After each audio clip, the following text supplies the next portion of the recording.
What is going on, Panthers Nation? Carolina Dad here. I am back with your 2023 season recap for the Carolina Panthers.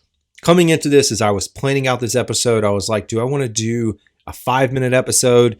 Do I want to do an episode tied directly to Bryce Young and look at his stats? And I said, no, you know what? I think we deserve to do a full breakdown of this entire season.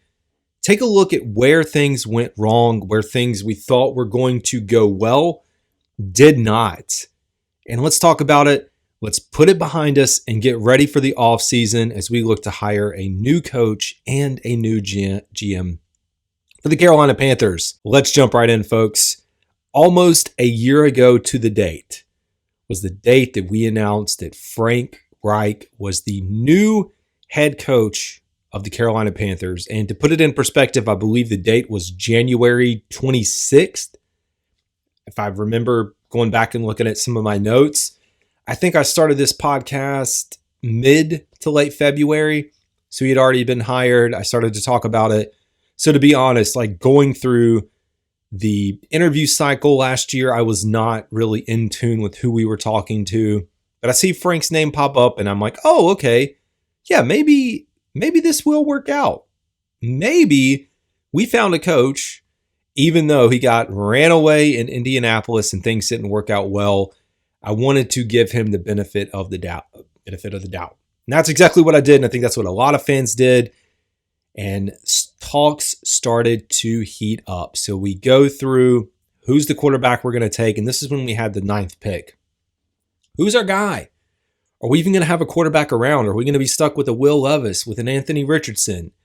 All these quarterbacks are going to be off the board. Bryce Young, CJ Stroud. Is CJ Stroud going to fall?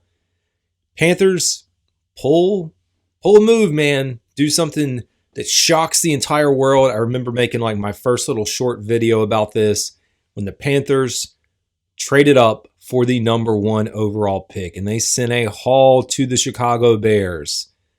We go through this process of like, is it going to be Bryce? Is it going to be CJ? They had some fans that wanted Anthony Richardson. Will Levis, the mayonnaise in your coffee guy, much lower on the list. But it was a 3-quarterback, primarily 2-quarterback debate for months and months and months.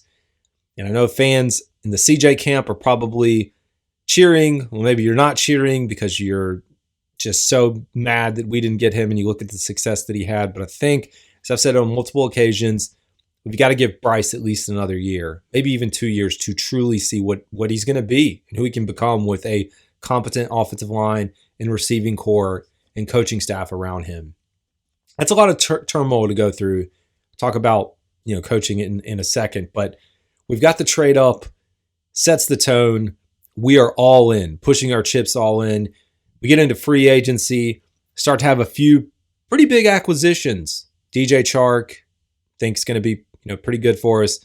Adam Thielen, you get Hayden Hurst, Shai Tuttle, Miles Sanders, Von Bell, and I'm not going to name every single player that we acquired, but you start getting those pieces in there.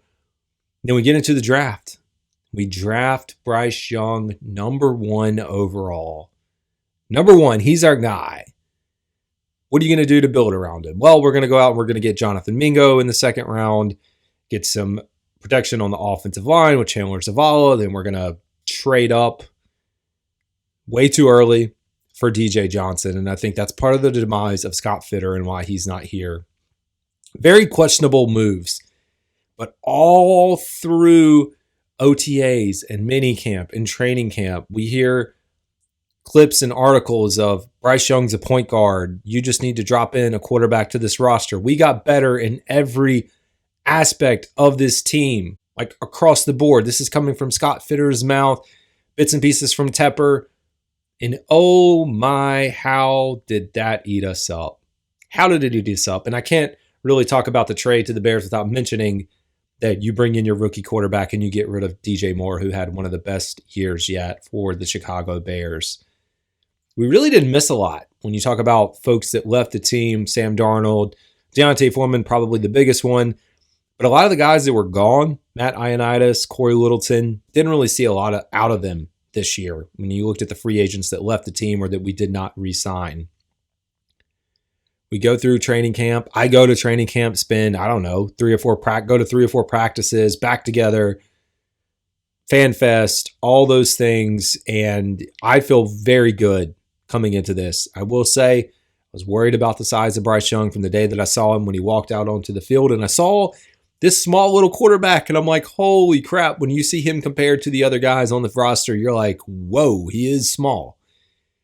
Goes through training camp, get into the preseason, and we start to, see him take some hits. We start to see, hey, the balls aren't really getting batted down. Things, maybe this is going to be okay. But this is where it all started. This was the problem for this team, all dealing with this offense that just never was. It never was anything. We heard about this vanilla approach, and Frank Reich's like, don't worry, this is just like vanilla because we're in the preseason. We want you guys to be confused and not know what we're offering and not know what we're putting out there. That's what we heard, through every presser. And we get into the season, started off against the Atlanta Falcons. Things just don't pan out, man. They just didn't pan out for us. You lose that game, then you're like, okay, we're going to come back on Monday Night Football. Monday Night Football, home game, prime time. We got primetime football in the Carolinas, hosting the New Orleans Saints, and we just couldn't pull it off. And we couldn't pull off a lot of things this year. Started out 0-6, worst start since 1998, and that really did set the tone. It set the tone. We go into the bye week, then we start getting into conversations around, okay, who's going to be the play caller? Is Thomas Brown going to take over play calling? What's not working? Why are we throwing 50 bubble screens or 50 screens and tight end screens? It was tough, man. Started out, again, 0-6. Falcons, Saints, Seattle. And I should mention, we go from the New Orleans game where Bryce gets hurt at some point. Nobody ever knows when. He doesn't know when. It's the world's biggest mystery of when Bryce Young actually got hurt in that game. You have people trying to point on film like, was it here? Was it here? I don't know. Frank's like, I don't know when he got hurt. It's the funniest storyline of the year. Andy Dalton goes in, looks pretty good, but then comes out, everyone knew Andy coming into this, and that was one of the names I didn't mention when I talked about free agent signings. He was coming here to be the veteran presence to help lead whoever the quarterback was going to be for the Carolina Panthers. Go into the bye week. Hey, Thomas Brown, you're going to take over the play calling. What a great storyline. Thomas Brown coming in, wins.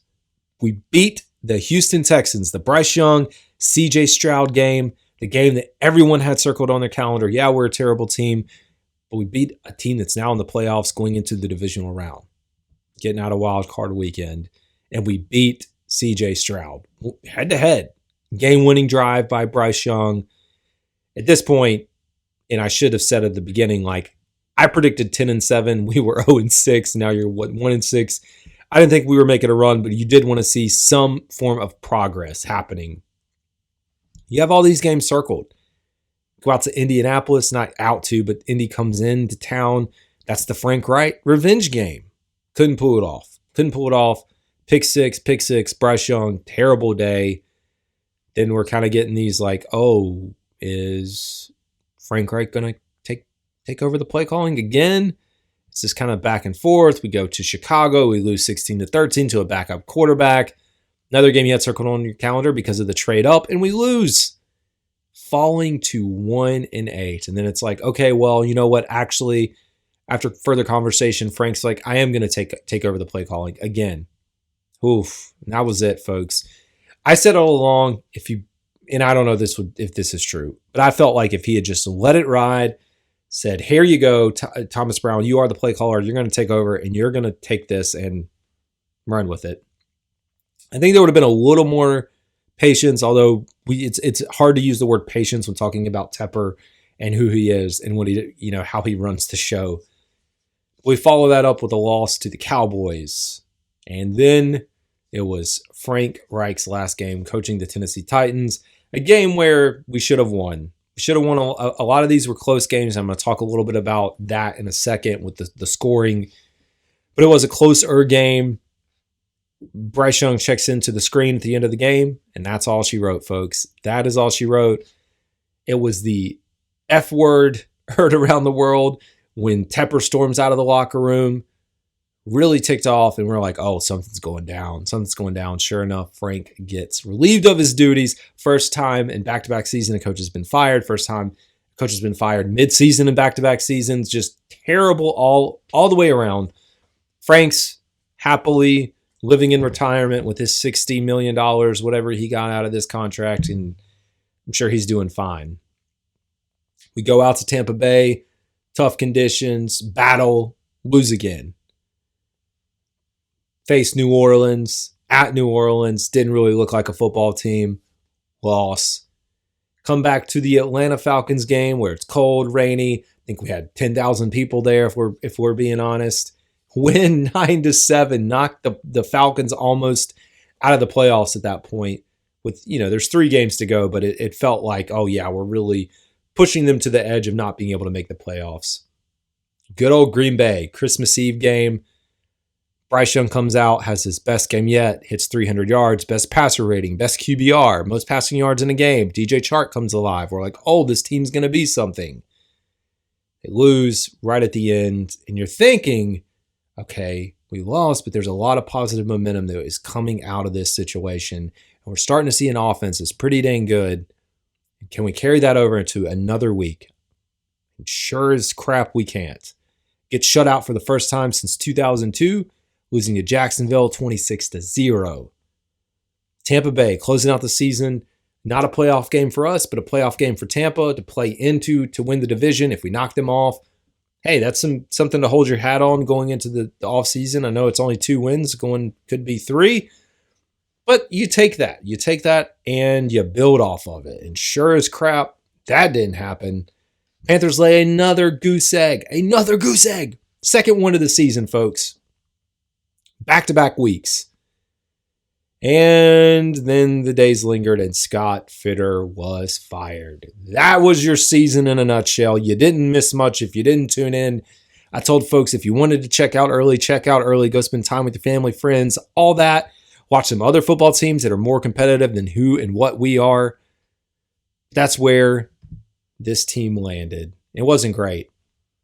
13.9 points per game. That's how much the offense averaged, second worst in Panthers history. The defense didn't do so well, but that can be attributed to some defensive scores by other teams. Pick sixes, fumble, bad field position, put them, off of turnovers. We gave up 24.5 points per game, which is 29th in the league. Rushing attack was a little bit better, 104 yards per game, which was 20th. Passing yards, as far as our offense, 32nd in the league, giving up or putting together 190 yards per game. Defense, though, was the kind of shining star out of this entire situation, if you want to call it that.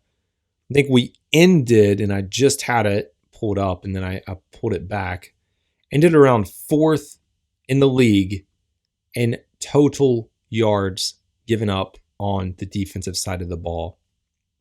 Yeah, here we go. 4th in total yards. Rushing defense wasn't fantastic. Neither was the passing defense, to be exact. I should take that back. Passing defense was much better.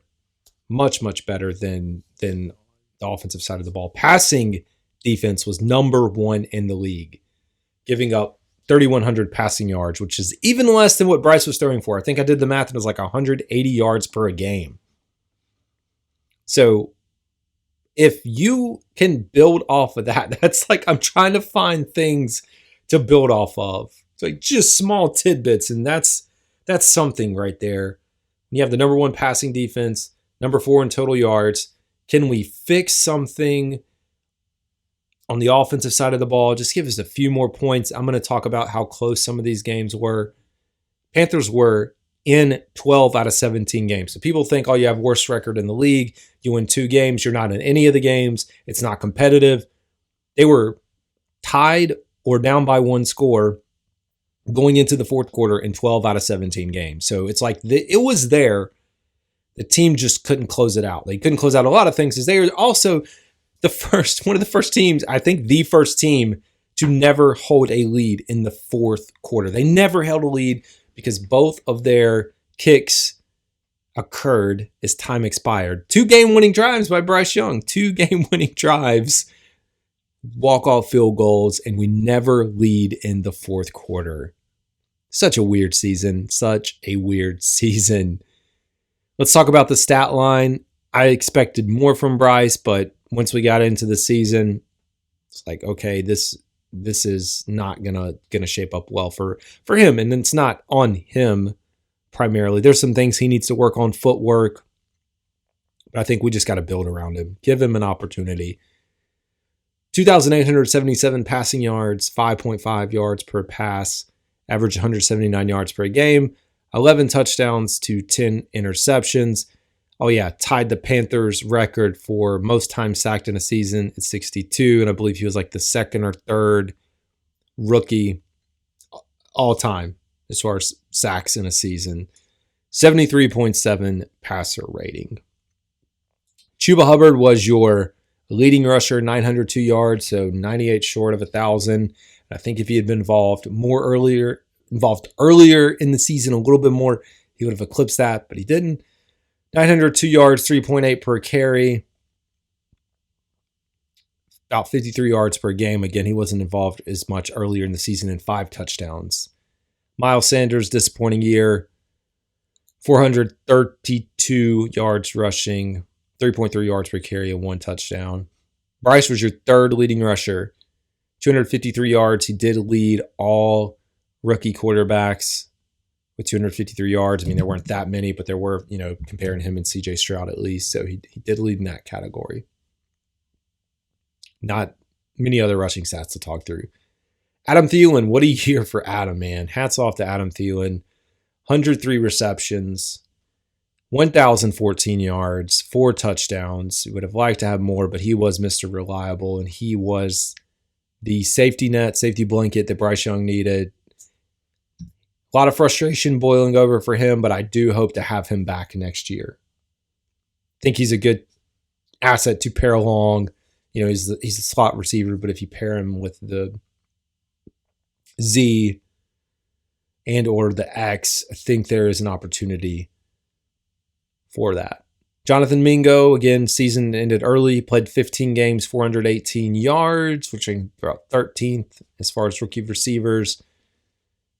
Not any Puka numbers close to that, but 43 receptions, no touchdowns. Chuba Hubbard was your third leading receiver. Should say, this is for receptions. Let me sort this back out. Yeah, I skipped over. So Chuba was your fourth. Sorry, 233 yards. DJ Chark was your second leading receiver, 525 yards, 5 touchdowns. Pretty big contributions from Amir Smith-Marset at the end of the season, but Tommy Trimble, Hayden Hurst, Terrace Marshall, who just became non-existent, and I don't expect him back next year. For his own, for him, he's just like, get me out of here. Give me a fresh start. Frankie Louvu was your leading tackler, 125 combined tackles, 10 for loss, 5.5 sacks. Derek Brown, monster year, set the record for defensive linemen tackles, 103, 7 tackles for loss, 2 sacks, 1 interception, just a monster stat year. Then behind that, you have Von Bell and Xavier Woods, Dante Jackson, Camus. Not a big year for Brian Burns. Finished with 8 tackles, did lead the team, 16 tackles for loss. I think he wants to be here next year. Not much more you can say, folks. So hopping over before I jump into some advanced passing stats to close this out. Just some other random stats that I pulled over the course of, the last week or two as the season ended. This was at the end of the season. It doesn't take into account playoff football. But CJ Stroud finished with 4 more completions than Bryce Young, but he threw for over 1,200 more yards. If that doesn't tell you about the weapons that CJ Stroud has around him, I mean, even looking back at the wild card game, he throws a tight end screen, guess it was a screen. It was really a delayed release that was like a 5-yard route. They go 70 yards. He throws the ball 5 yards. Tight end converts that into 70 yards. Those are the things that this team needs. We need receivers that can get yards after catch, that can help out this quarterback and this offense. Here's your other in more detail. As I was talking about the Panthers being 12 out of 17 games. If you go back and kind of track this, Falcons, we were tied going into the fourth. Saints, we were down 7 first game. Vikings, we were down 8. Texans, we were down 1. Bears, we were down 6. Titans down 7. Cowboys down 7. Buccaneers down 4. Saints down 8. Falcons down 4. Packers down 7. Battled back, and then Buccaneers down 6. Honestly, the Dolphins, we were down 2 touchdowns. Seahawks, 9. And Colts down 10. The only real blowouts were the Lions and the Jags. And the Jags, we just didn't score. Lions got up on us early, took advantage of that, and made the most of it.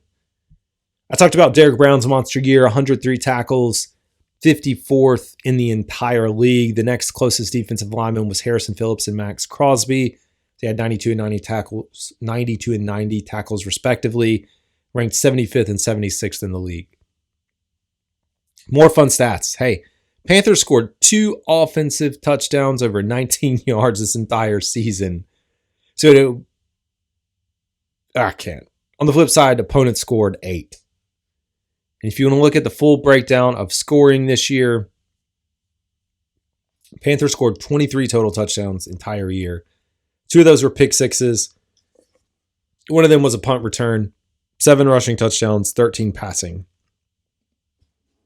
Our opponents scored 49 touchdowns.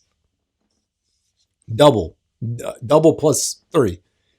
3 pick sixes, 2 fumble returns, 25 rushing, 16 passing. So coming into next year, ball security for Bryce Young, being smarter with the football, and just let's get receivers that are competent and aligned around him and see what we got. Like I said, this is a small window. You've really got like a 1 to 2 year window for this next head coach before he decides, okay, this is not working out with Bryce. We need to go out there and get another quarterback. Again, I'm not saying that's going to happen, but I'm saying you got to start building that through in your head to keep tabs on everything that's happening here. And I should plug this. You can see all these stats that I'm going through. I post them directly on X. I've got so many more, too many more to even go through right now. Even this one right here highlighting some of the picks that have been taken with pick 33, which is the pick we have over the course of the last 8 years. And I'll get into that when we get into a deeper draft breakdown. So advanced passing statistics. I really like this. Hopefully one day we'll have a sponsored stat contributor. But for today, I like Pro Football Reference a lot when it's free and you can go out here. So where did we finish? Let's take a look at total passing yards. We looked at Bryce's numbers. He finished 20th in the league in total passing yards. But I like this because it does give you some of the more advanced passing stats, which I like to break down. And I'm actually going to cycle through to accuracy. Batted balls. Coming into the season, we were all worried, at least the media, a few of us were worried about Bryce Young and batted balls. He did not lead the league in batted balls. He was actually way down here towards the bottom, tied for 30th with 6. Oops, sorry, I scrolled if you're watching. Baker Mayfield had 20. Sam Howell, another guy, about 6 foot, or maybe 6'1", had 20 as well. One thing that Bryce did struggle with is throwaways. He loved to throw the ball away, which is fine because it's not a turnover. He was all about throwing that thing away, whether it was dirting it into the ground or throwing it out of bounds. He was head and shoulders above the entire league with 46 throwaways. And this was only in 16 games. Remember, he didn't play one. Next closest was Jalen Hurts with 35 and Sam Howell with 32. Number of wide receiver drops. We talk about these receivers. Patrick Mahomes, 39 drops by his receivers. Bryce Young was 12th in the league with 23. Next is bad throws or poor throws. And I think kind of a mixture of this are some of these tightly contested balls or Bryce throwing it at the feet. Either way, he was second in the league with 103. Trevor Lawrence led the league with 104, but estimations say that percentage-wise, Bryce did lead it at 21.5% and percent of his throws being bad throws. 19.9% for CJ Stroud right below that. Looking at on-target percentage for Bryce Young, I think it's down in the 70s, 73.3%. Pressure. So we talk all about pressure. Bryce Young's getting pressured. We know he's getting sacked. Pocket time. Pocket time in the league. Right now it's ranked 9th for Bryce at 2.5 seconds. So like I said, he's going to have to figure something out. I think that figuring something out really is going to be tied to receivers that can get open and not a lot of time. But when you look at him being ranked 9th as far as time in the pocket and Fields is first at 2.8, you've got to see some improvement heading into next year. He was blitzed. If we can pull this back up, 166 times, which ranked 9th. Hurried 38 times, which ranked 13th. Hit, go back 50 times.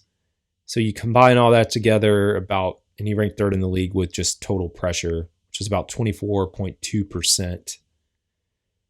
Not the most pressure or no most pressurized quarterback. I mean, you have Zach Wilson on here, Will Levis, some guys that didn't play the full season, Jake Browning. He was closer to the top of the league, though. Then, lastly, let's take a look. We already looked at sacks. Again, he was 3 sacks shy of being the most sacked quarterback this entire season and head and shoulders above the other guys on this list. Play type. So this is a breakdown of the play types that we ran. We talked and complained and all that fun stuff about the play calling that's here and the lack of just production. RPOs. How many RPOs did the Panthers run, or at least Bryce Young run this year? We were 20th with 31. On those RPOs, we gained a total of 149 yards. 145 of that was passing, 4 of those through rushing, so not a lot of production. Play action pass, again, similar boat.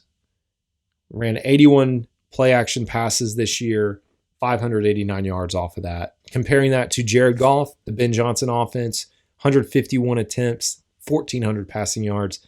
Tua Tagovailoa, 126 attempts against Frank Smith, 1,145 passing yards. Geno Smith of Seattle, Jordan Love, Dak Prescott, Desmond Ridder rounding it out. That's all she wrote, folks.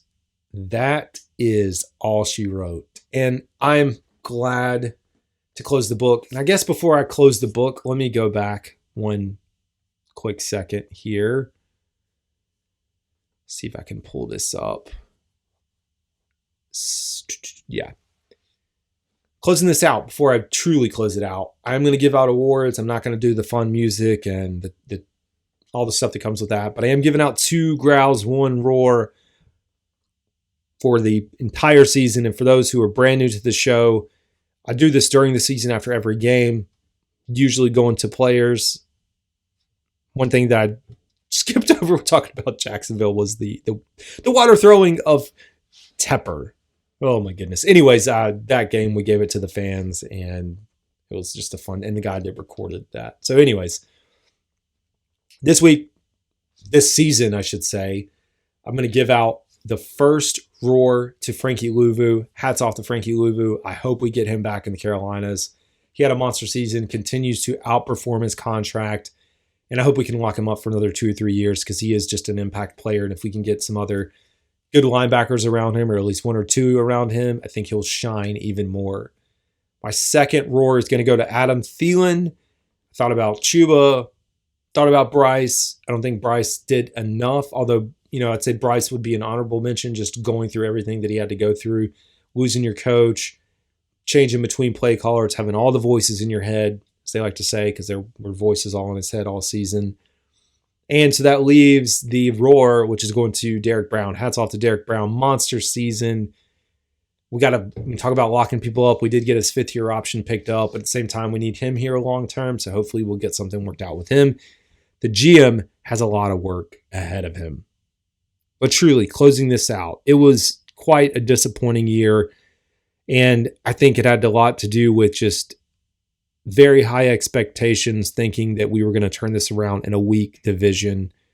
You worry as you look around the division. Well, the Falcons have a head coach opening. Are they going to get some stability there and or a quarterback? Are they going to get a Justin Fields, a Dak Prescott, a Russell Wilson, someone that can plug in with all the weapons that they have and a new coach and elevate themselves a notch above everyone else in our division? Are the Saints going to figure it out? Saints continue to be competitive year in and year out. Tampa Bay, who we thought was just left to die, seems to find ways to win. And so even though people want to say, like, yeah, this is a weak division, and it is a weaker division, the Panthers have to start making progress forward and winning some ball games. It was insane to think about watching Detroit win, one, getting in the playoffs for the first time in 30 years. I sat here and I was like, can you imagine if we had to wait another 30 years? I mean, we're 6 years into this now? I was like, man, I'll be doing this show and my kids will maybe be having kids by then. And holy crap, is this going to be worth it? Now, I think at that point, hopefully this thing expands. I'm doing a lot more than just talking about the Panthers. I'm all joking aside. But I just thought about the Lions fans and what they've had to endure. And a guy joked on X that if we had to wait that long, he doesn't know if he would be alive by the time that the Panthers made it. But it's true, man. 30 years, and then they finally win. It's been, 31 since they won. It's mind-blowing. You hope that we don't go in that bucket, but all signs have pointed to us trending that way. I'm not saying we're going there, but you have to start seeing some form of football. And when we talk about playoff football, I don't even know if it's necessarily that the Panthers are in the playoffs and we're winning playoff games. I think it's that in November, December, we're playing to get, even early January, playing to get into the playoffs, because that's where we want to be, in a spot to make the playoffs. That's it. Just be in competition so that at the end of the season, these things matter and we have a chance to win and win football. All right, folks, what an episode. That is going to do it for the 2023 season. We're into 2024 now, and I'm glad to have that done, because now we get to talk all about GM, coaching, free agency, drafts, and start to climb the stairs, the ladder of progression into optimism, whatever we want this thing to be. All right, y'all, that's Carolina Dad. Y'all have a good one. See ya.